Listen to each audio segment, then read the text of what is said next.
Good day mga boss, another day, another project. Andito tayo ngayon sa Kanumpang Niliw para kunin ang Mazda 323 Gen 2.5 bago nating full restoration project.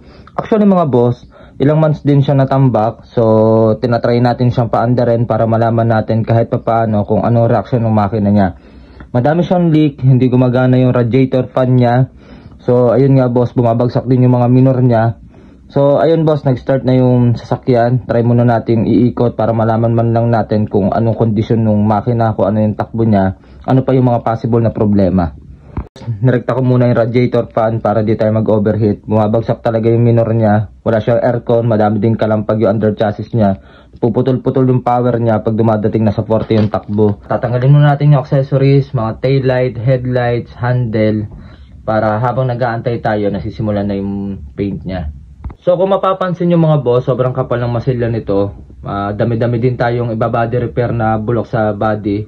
Normal lang mga boss sa 90s na sasakyan, dala na rin nakatandaan. So kung magpapa-paint kayo boss at 90s yung mga sasakyan nyo, mas advisable kung strip to metal kaysa sa washover. Kasi sa strip to metal, mare-refresh yung pintura nyo hanggang ilalim. So mare-repair nyo yung mga bulok para at least hindi na siya lumala. Dumating na rin yung mga parts natin na kakailanganin sa mechanical at under chassis. So yun nga boss, gusto ni owner ay brand new lahat. So yun nga, nag-engine overhaul tayo. Pinalitan natin ng brand new mga internal parts. Ganon din naman sa transmission. Brand new din lahat yung kinabit natin. So nag-cleaning din tayo ng throttle body at mga sensors. So ayun nga boss, pati mga shocks nito pinalitan, mga preno, mga shock mounting. Kung mapapansin nyo, butas yung shock mounting niya.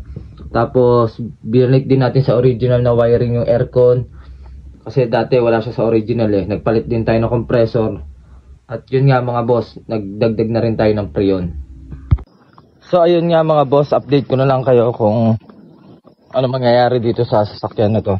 See you. I just wanna rewind. I haven't seen you in a long time. You got me feeling so lonely. Even when you come through, I can tell that it isn't you. So baby, bring it in closely. Hate the way I love you, but you're so sweet.